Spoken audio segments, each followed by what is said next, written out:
Hello and welcome back to another episode of my MotoGP 24 career mode, and today we're here for the 9th round of our first MotoGP season for the Dutch TT at Assen. Now, it's been quite a while since the last episode.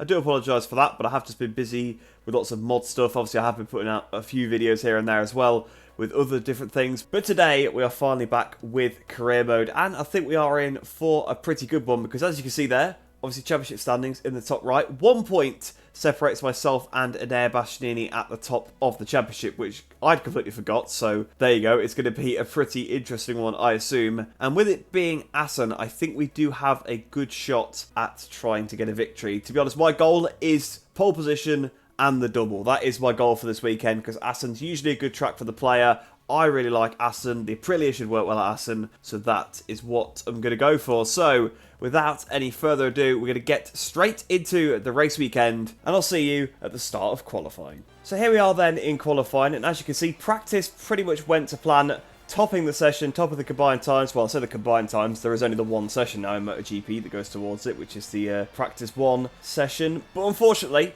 as you can see in the background, or you might not be able to see because it's a bit blurred, but it's actually wet, and it is wet for the rest of the weekend. So I think my goal of pole and the double is absolutely gone out the window. I think points is probably even a hard target now because we know how good the AI are in the rain on all the MotoGP games. They just have ridiculous amount of grip, can just take way more lean angle than the player. It is just completely ridiculous. But coming through Q1 then, you can see we've got Jack Miller and Franco Morbidelli. The one silver lining I have got is that it didn't seem that wet initially. We've got mediums on. I think I'm going to stick softs on. Yes, because that's the recommended compound, so that's absolutely what we'll do.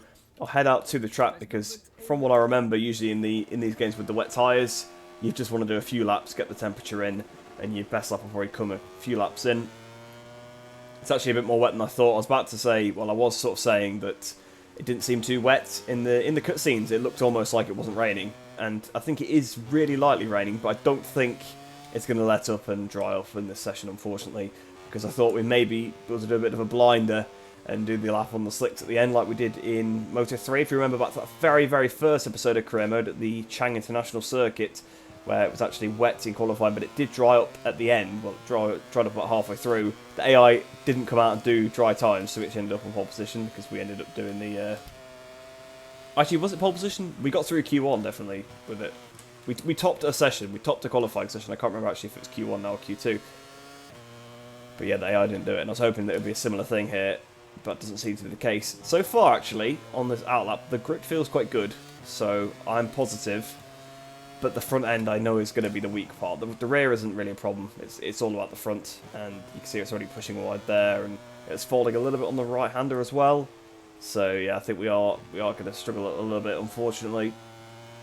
We'll have to see. If I'm miles off the back in this session, I will turn the AI difficulty down for the race, because of course it's going to be wet there too. But I can use this as a little bit of a test bed because it's 12th at worst. So that's not too bad. We've qualified pretty far down before. It's a shame because I thought this was a track where we could get a really good result, but you never know. Could surprise ourselves. It's possible that we could still end up getting one. Anyway, here we go then through the final chicane. Towards the line, put the ride-out device on. Really difficult to nail the chicane on this game because the bike direction is just so slow. It's so slow to change direction. There we are then. First flying lap. Not going to push over the limit because there's no point just chucking it away, not getting a lap in. Another front end is going to be the biggest problem. I remember that being the case of Le Mans as well. So towards the line then, what's this first lap time going to be? 1 minute 41.4.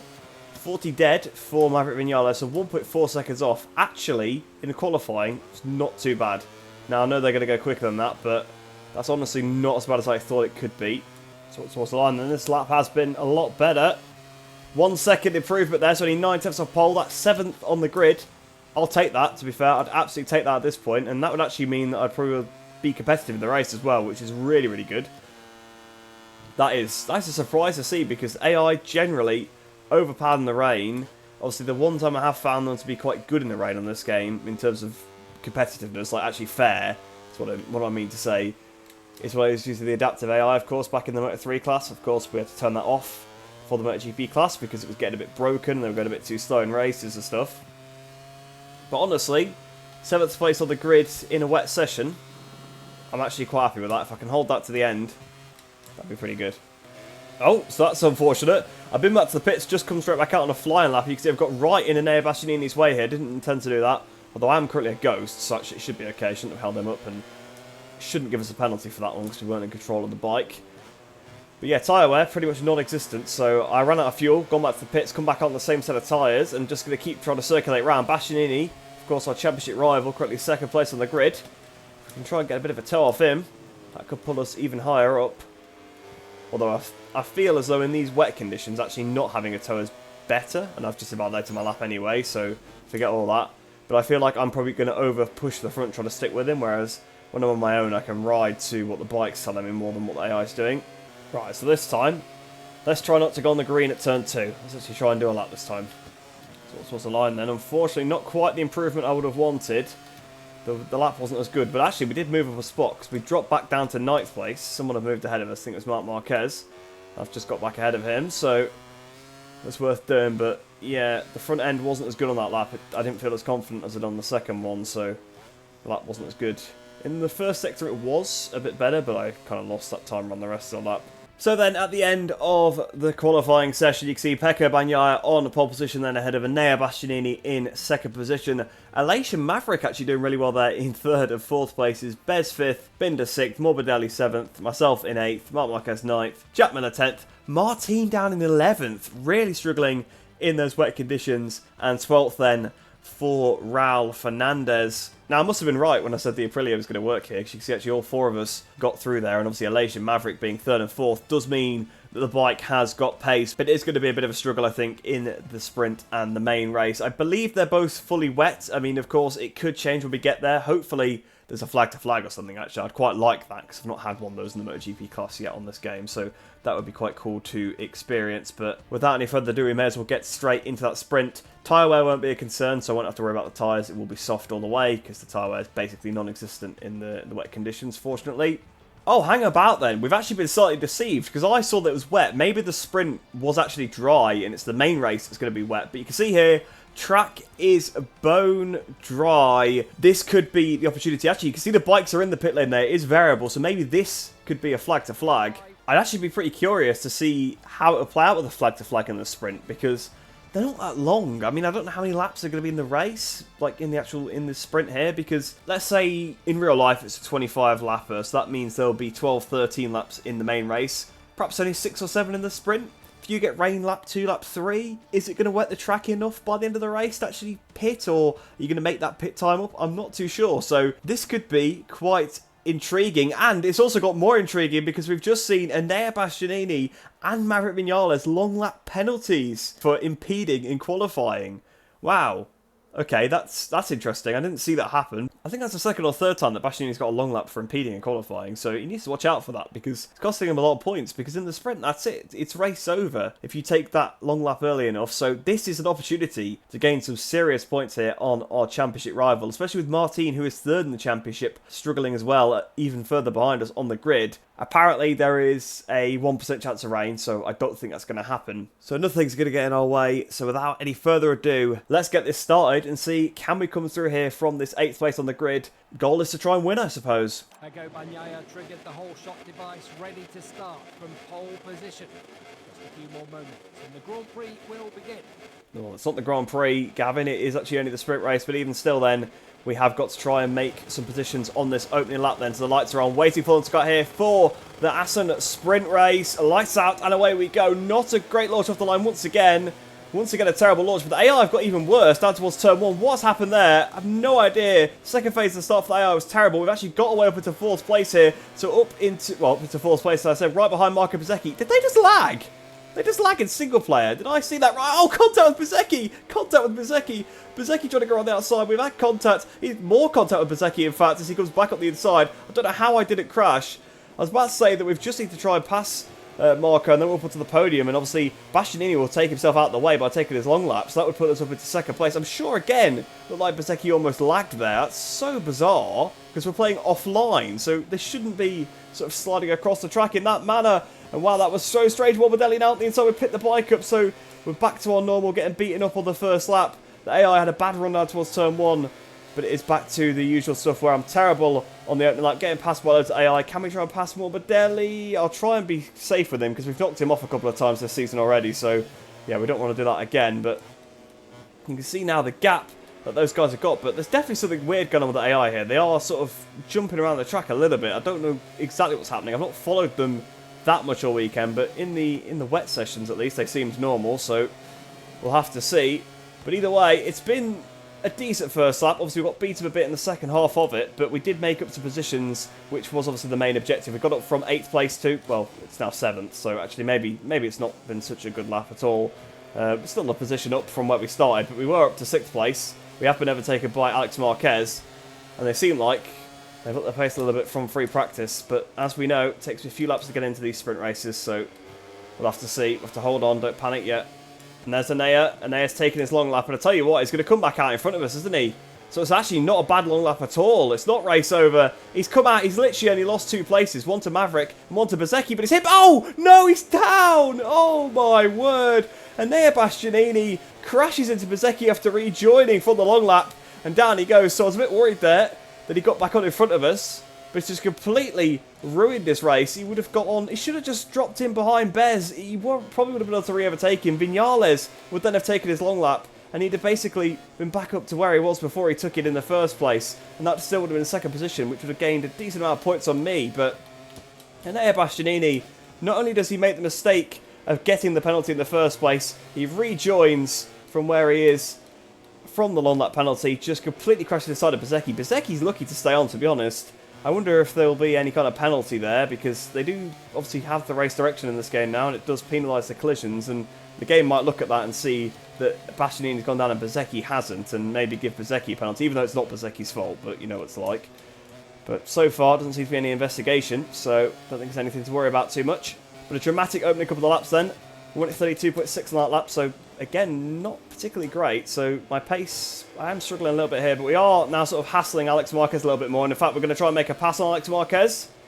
So we move our way up into 5th place. Vinales taking his long lap. Are we going to see a carbon copy of the previous lap? Because Bez is pretty much side by side with him. No, Vinales, to be fair, actually keeps his position this time, doesn't crash into Bezzecchi. And there you go, that's showing that actually here, at least for the AI, the long lap penalty is not much of a penalty at all. It's definitely not a 3-second penalty. Granted, they are quite far in front, because you can see Bagnaia is actually 4.2 in front of me, but even still, clearly Vinales didn't lose 3 seconds. Although, obviously, in real life, that's also not the case. They don't always lose 3 seconds at every track. It is sometimes a little bit better to get a long lap at some tracks than others. We're closing up to Morbidelli, looking around the outside. I need to try and pass Franco, because I can see a podium on the horizon here. We could potentially even beat Vinales still, but my goal is definitely to pass Morbidelli, try and pass Bez, because I think we could pass Bez, and then we'll see if we can manage to do that. Where are we in regards to Vinales? Because obviously he was very fast on the opening couple of laps. But the AI as a whole actually are a bit quicker here than I expected. Bagnaia track limits warning, so he's got to watch out for that one. In fact, to do it there is risky, because I've seen the AI crash out and cause a red flag there before in a previous video, so you do have to watch out. Oh, alright, on the back of Morbidelli. Does seem like there's some sections of the track where I've got a bit of an advantage, some sections where they got an advantage over me. Half a second quicker for me on that lap. Can we try and do what we did to Alex Marquez through this section? That would be the ideal scenario, but I'm on the wrong side really of Morbidelli. We go to the inside of Franco. We're up past him. We're up into P4 then now. Next up then is Bezzecchi, and that is for a sprint podium. And can we try and... Well, I was going to try and turn underneath him to return 4, but that would have just been insanely risky, and I just don't think it would have worked anyway. But now that I'm into this rhythm, I do feel like I could get Bezzecchi and Vinales here before the end of the race. Bagnaia, obviously miles gone. We do see this sometimes with the GP24s. They do just stretch out at the front and disappear. We've seen Martin and Bagnaia both do it on a few occasions, and Bastianini a couple of times as well, but more so those two. Remember, both of the factory guys did it actually at Portimao, didn't they? I think I reeled them in, was able to win there, but yeah, sometimes they do just stretch away, those factory Ducatis. Okay, so are we going to do the same move for a third lap in a row here on Bez? That is the plan. We're trying to get underneath him. Oh, not quite. We've got alongside him. We'll have to actually take the pass into the next corner a bit more. Bezzecchi's going to try and hang it around the outside, but he's going to sort of not run out of road, but he's going to be just on the wrong line, run wide. And there we go, then up onto the podium. Next up is Vinales, who has gone very wide himself. Can we try and get underneath him at Strubben? I think we've just about done it, actually. Can we get it's the drag race now, the factory Aprilia versus the satellite trackhouse. Side by side, we're on the curb a little bit. Vinales, very aggressive from Maverick, actually, there, which is it's good to see. Got a couple of little aggressive battles with him actually. Again, I think Portimao was another one. We had one with Vinales. He lives to fight another day, but I think again, really, once we get to that same section of the track, we are just going to do it because we seem to have a massive advantage through there. So it's good to know for the main race because I think I'll, well, I was going to say I'll try and use it, but of course the main race is going to be wet, I think, so probably won't be able to. This will probably be the peak of our weekend here, battling for this second place, I would imagine. Yeah, I don't think we're actually close enough to do it to Maverick, to be fair. His last sector was good. He's going to compromise himself, and we are going to get the run again. And I did notice that on the last couple of laps, he did run wide through Strub, and obviously we had an attack on the previous one. But can we try and do the same thing again here? He's going to go defensive. He's not gone... Actually, yeah, he has. He's not gone quite as wide, potentially. He's picked the bike up, though, in reaction to me. Again, though, because I'm on such a tight line there, not got the run. And Vinales obviously keeps the position, so we've got 1.5 more laps to try and make this move on Maverick, and I think I'm going to struggle, to be honest, because he seems pretty quick. He's not quite got the same weaknesses that the Ducati riders had. I guess we're now trying to pretty much pass the same bike. I know he's on the factory version, but it's going to have probably more of the same strengths as mine, whereas at least when you try to pass a different bike, you are going to be stronger in some sectors than them. So starting the last lap then, I did not get a good run out the chicane at all. I got on the curb, and that's allowed Maverick to have a pretty big lead over me. So that's any aspirations of passing Vinales gone now, because even if he runs, well, yeah, even if he goes to Czech Republic at Strubben, we're not going to pass him. So yeah, I think we are going to be third at best. We've just got to try and focus on not losing too much time to Bezzecchi now, because he got quite close around the middle of the previous lap. So we're not completely out of danger from Bez yet. And speaking of which, we've had a terrible run out of there because I got on the power too early. So that could put Bez in range.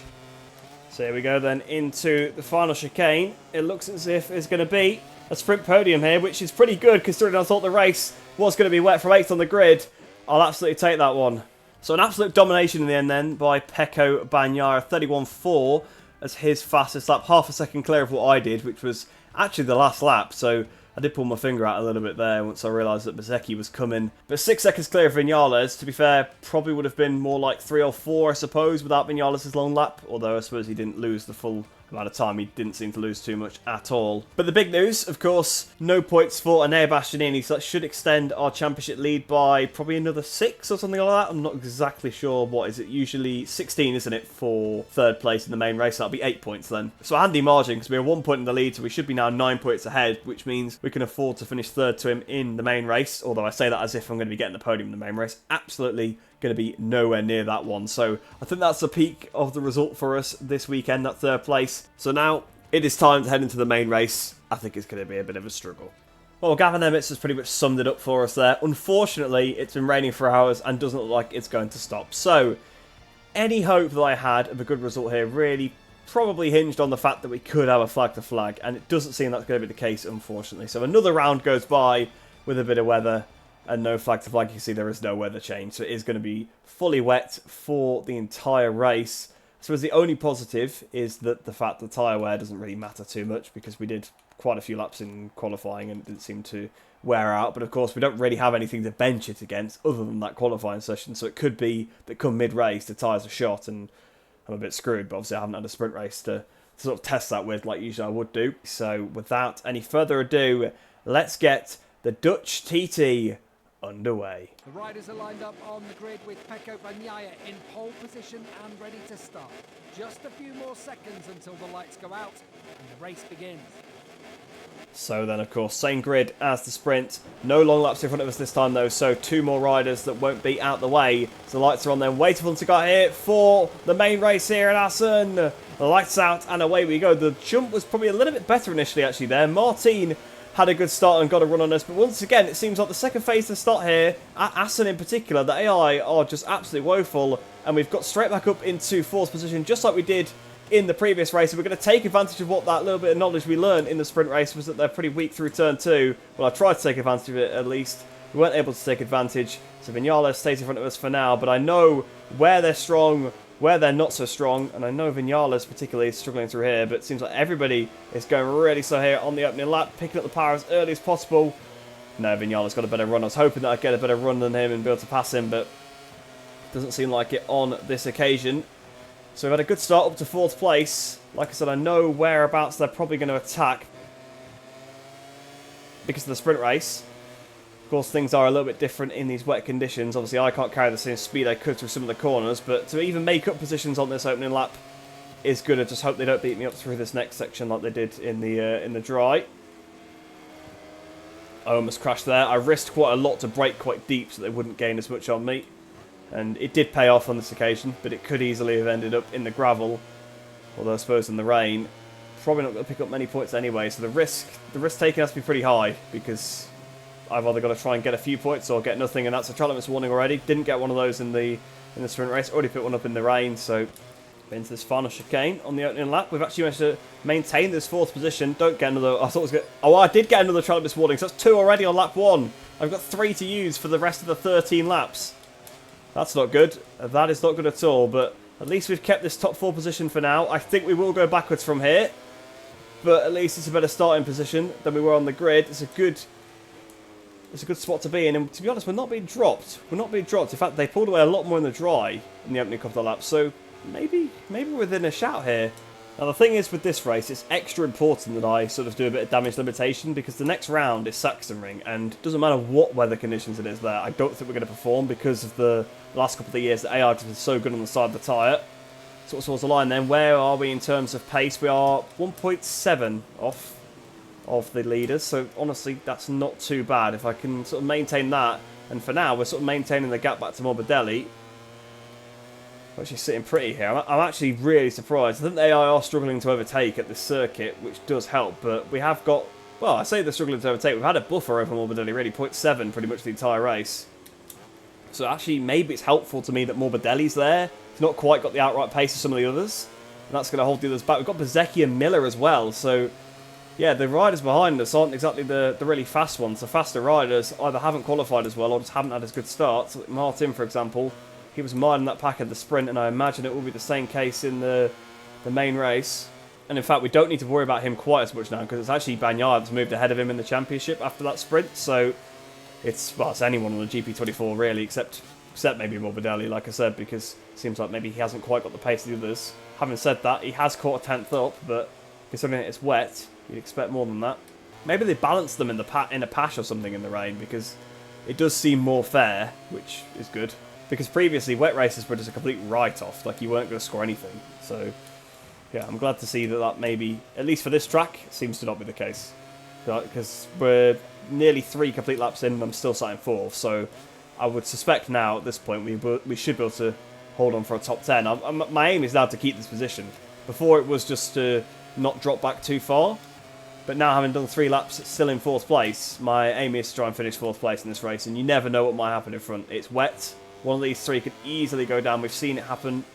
If you look at the map, we've got like the entire snake of riders behind us as well. So if one of the AI does decide to go for a bit of an ambitious lunge and pushes a bit off the track or pushes us a bit wide, we could lose quite a few spots, which is quite bad. That's the main problem I think we're going to face, is that the AI might sort of just all run through me at the same time, which you do sometimes get, especially in the wet, because they can take the tighter line. One of them pushes you just a little bit further wide, and then you just cannot recover to the line because they're all just streaming through. But hopefully that won't happen, because again, another lap down. Well, as I go on the green there, that's going to be another track limits warning, so I've got 2 to go. Not been a clean start to the race, shall we say, but even still, that's 4 races, that's 4 laps down, we're still in 4th place. Here comes Morbidelli though. Morbidelli sort of turns it underneath it. To be fair, it's a good move from Frankie. Don't know if we're able to get back at him, because again, it does seem like we still have a similar strength. This is what I mean, but they all sort of try and come through at once. Although, to be fair, there's a clean move by Morbidelli, and it's going to be a clean move by Bez. So unfortunately, we've gone from 4th to 6th on this lap, so we ran 4 laps. Oh no! Oh, I am on my last one in now. Okay, I've got to be really careful. So, just sort of saying, be careful, don't do the same thing again. What did I do? I immediately went and did the exact same thing. I couldn't see the corner properly because of Bez. And that was risky as well, because I was almost at the green there. But we're looking at the inside of Bez. He's got it for now. I think that could be our fight for 4th over. We'll try and sit with them, but obviously now that they've got a bit of free track, they'll probably just pull away from me. I can see how I was able to stay ahead, because they don't seem that fast actually through a lot of the corners where I felt like I was struggling quite a bit with the front end. So we might still be within a shout at getting this spot back here. It's going to be tricky to pass, which I think is what they found as well when they were behind me. But their pace actually doesn't seem that much better than mine. It wasn't like I was holding them up massively, so that's a good sign. Again, we've got the same run on Bez. Oh, contact with Bez. I'm not going to take the position from him because I just sort of stuck my wheel at the inside. He turned in. So that's both races now that we've had contact with Bezzecchi. At the same corner, actually, because it was into there, wasn't it, on the sprint race where we had contact. Oh, Morbidelli very wide there.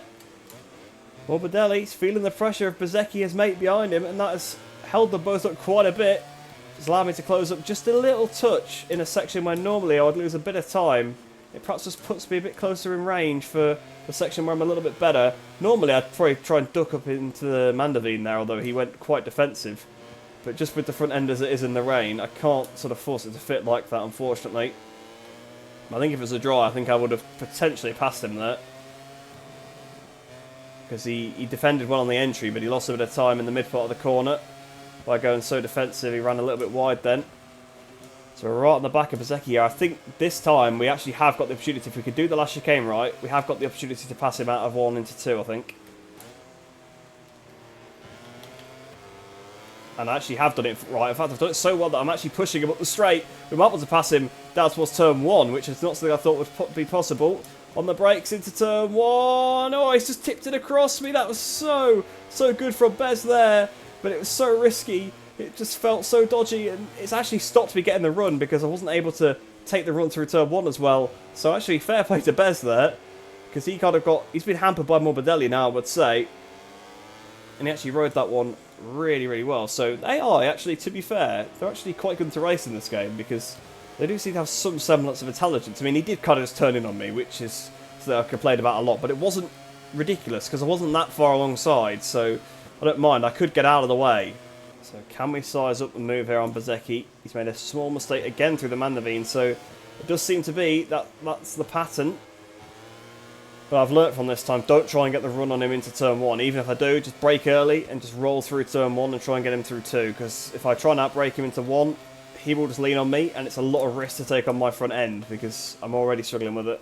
So again, I've got the run, but this time I'm actually not as close, so that's actually probably going to help me. And in fact, he's going to go a little defensive, which might help me even more as we go through turn 1, try and carry the speed. But I'm still not that close as we go through turn 2. So I can't actually keep the throttle on as much, so I actually can't gain the advantage like I did in the dry. So I'd like wang it through there, and because they were sort of off throttle, I was gaining more, but I can't actually fully pin it through there like I could previously because obviously the bike doesn't turn as well. So actually maybe isn't really an overtaking opportunity because I tried it on lap 1 on Viñales too, so it does seem like potentially I'm a little bit more hampered compared to how I was in the sprint with doing that pass, which obviously does make sense because we're in the rain. And just with that botched pass attempt, really, it's just put me slightly off the back of these guys and more in the clutches of Jack Miller and Brad Binder behind. I genuinely feel like my saving grace in this race has been Morbidelli because he genuinely holds up Bezzecchi so much in the back half of the track. This first sector, he actually isn't too bad, but through the fast stuff, he seems to hold Bezzecchi up and it just keeps them in my reach. Although it does seem like I'm now starting to suffer. My lap time did drop by a few tenths on that previous lap, made a couple more mistakes, and I ran a little bit wide turn 1 then too, so maybe I'm starting to just overstress myself a little bit now to try and keep up with them. But you can see Morbidelli again makes a small mistake which just holds them up and allows me just to stay a little bit closer than I think I would. If Bezzecchi was in clear air, I think he'd be gone. Morbidelli's obviously making loads of mistakes, but I think if Bezzecchi didn't have Morbidelli in front of him, he'd have pulled away from me laps ago. Okay, so I got turn 1 correct this lap. Turn 2 was quite good as well, so I actually got the run through it. And you can see I'm underneath in sector 1 and I'm right back on the back of Bezzecchi, and we're pulling away a little bit from the Pure Mobility group bikes behind. It's the 2 factory KTMs and a Costa. So if I could just keep this pace up, maybe we could have one last pop at Bezzecchi. I think it's going to be tricky to get the pair of them, if any of them really, because they clearly do have slightly better pace on the whole. Well, Bezzecchi does anyway. Not so sure. Well, I think Morbidelli would if he wasn't running wide. He keeps running wide in a few spots, which seems to hold Bezzecchi back. So I've done my personal best lap of the race. It's actually only half a second off of Bagnaio's best, so we're actually not doing too bad, to be honest. I'm actually really pleased with my performance in the wet so far. I tell you what, it's the best chance we've had so far. We've got on the inside of Bears, and he turns in on us again. He runs a bit wide. We both run wide through the Ossenbrocken, but I think he's vulnerable now. It looks like Morbidelli's finally starting to stretch a little bit ahead of Bezzecchi. Can we try and do anything? It's one of those things where shifting down the extra gear to get the extra turning is just so risky in the wet conditions. I can't really do it. But yeah, you can see definitely Morbidelli's starting to pull a little bit on Bezzecchi now. I mean, of course, my botched attempt on Bezzecchi probably did play into that a little bit. But it's like through there, every lap Morbidelli's just a touch wide. Definitely wider than Bezzecchi anyway. Maybe that's his line, but I didn't think they could take different lines, but it seems like maybe they can. Bezzecchi's definitely taking a better line, that's for sure, because he always gains on Morbidelli through there. We're on the penultimate lap of the race anyway, I've only just noticed that, so we have got to sort of get something going here. If I want a shot at a top 5 or potentially even a top 4, I've got to sort of make it count on this next sort of lap in a sector. But to be honest, I think it is going to be 5th very much at best. I mean, I think genuinely it's going to be 6th, but it'll be 5th at best because Morbidelli's just put too much time, I think, now to make up. So last lap time then. We are just too far behind Bez, I think, to make the pass. So it's going to be 6th place for me. Yep, if we don't pass him here, it's not going to happen. And we haven't, so yep, it is going to be 6th at best. We've got 7 tenths back to Miller, so that's the thing to focus on now, I think. These two could obviously have some sort of incident in front, but it just doesn't look like Bezzecchi's quite got enough to try and put a move on Morbidelli, which obviously would put us right back in the game. But they just pull on me after this sector, really. I gained some of it back in the fast stuff, most of it back in the last chicane, and then obviously a bit in turn 1 and turn 2. That's pretty much it, and obviously Strubban as well. So Miller right behind me there. I know he's only he's actually 6 tenths back. They sometimes sound like they're right behind you because it's the same thing actually with Bez in the sprint. It sounded like he was right behind me, but there was still 7 tenths. So I'll just bring it home now. I'll just bring it home. I'll take the 6th. I'm really happy with that considering we actually moved forward in a wet race and no one crashed in front of us either to do that. We genuinely did that on pace. I'm happy. So here we are then through the last chicane. Up towards the line. It's going to be P6 here then in the Dutch TT. I'll absolutely take that in the wet conditions. To be fair as well, only 11 seconds off the leaders, so we're actually less than a second a lap off the fastest pace of the race in the rain on the MotoGP game. So yeah, I don't think I could have done any more than that. Maybe, just maybe, I could have kept that 4th place if I hadn't made the mistake that allowed them both to get through. I ran a little wide to the right hander, that allowed Morbidelli through. Then, obviously, I didn't have to run, and that allowed Bez to get through, because then I was sort of trying to get back onto the correct line. If I hadn't done that, maybe I could have kept them behind, because it just didn't really seem like they had much more than me. In fact, my actual best pace was better than theirs, just by a couple of tenths of a second, but yeah, even still, I think, at the end of the day, there wasn't much more I could do. Unfortunately, despite the good result, I think we are going to lose the championship lead I think we are going to probably be 1 point behind Bastianini, which is a bit annoying, because I actually felt like I did a really good job this weekend. So I was close, but not quite. 2 points is the gap. I thought it was 1, but it is actually 2. So Bastianini retakes his lead then at the top of the table. 2 points clear of myself then in 2nd. Bagnaia now just over a race win in 3rd. So he's getting closer. He is getting closer. Martin, a pretty poor weekend for him. Very anonymous in both races. Actually drops quite far back. When you think that Bagnaia passed him in the sprint, he's now like almost half the gap. In fact, he pretty much is half the gap compared to Martin for the leader. So yeah, not a great weekend for Martin. He could have probably capitalised a bit more. In the Teams Championship then, nothing seems to change. Obviously, Ducati Lenovo, of course, are just going to continue to stretch their lead out there, just head and shoulders ahead of the rest.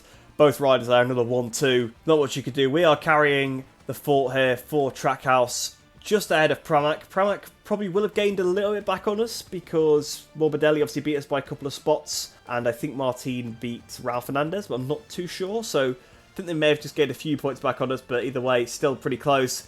We've still got about 30 odd points back to Aprilia, the factory team that is, of course, so that probably is our objective, to try to stay ahead of them. Then, of course, you have the Constructors' Championship. There is no competition there at all. Still the bugged Gas at the bottom, moving down a spot with 9 points. Of course, obviously I changed the Gas bikes to use KTMs, but 61 point lead there in the Constructors for Ducati. Not as big as I thought it probably would be, but even still, there's no way we're going to pull that one back. I think we're pretty safe for 2nd, because we've got like double that gap back to KTM, and then another lot of that gap back to Yamaha, and another lot of that basically back to Honda. So Constructors' Championship really is done. So we may as well head back to the career hub now, see what awaits us there, and then end off the episode.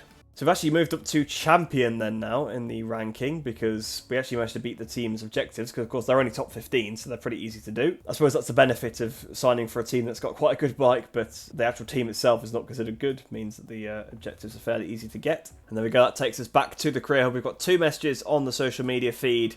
So let's see what can be said here then. So Bastianini, I knew that Biker would have attacked me at every turn, and luckily I finished the race in front. The entire team is satisfied, and we hope it will continue like this at Sachsenring. But to be honest, obviously I wasn't anywhere near Bastianini in either race. He crashed into his mate in the sprint, so we didn't see him there. And in the main race, he cleared off with his other mate, I guess, his teammate at the front, so wouldn't really see him at all. So we'll just say the nice thing to him. It hasn't been an easy weekend. I'll talk to the team to try and find the right solutions and get straight back out there. And then we've got Quattararo. It seems that Biker wants to move to Yamaha. It's an intriguing choice, but we have to figure out if it's the truth or just a rumour. So of course, if you don't remember, we had the choice in the summer break to choose whether to stay with Aprilia or swap to another manufacturer. And I picked swap to Yamaha because I thought if we managed to win the championship this season on the Aprilia, which obviously is not a foregone conclusion by any means. We're not even leading the championship at the moment, so we very well could lose it. But obviously I want to get onto a factory bike for next season, and I love Yamaha. I want to try and bring Yamaha back on. Be cool to try and be teammates of Fabio as well. So that was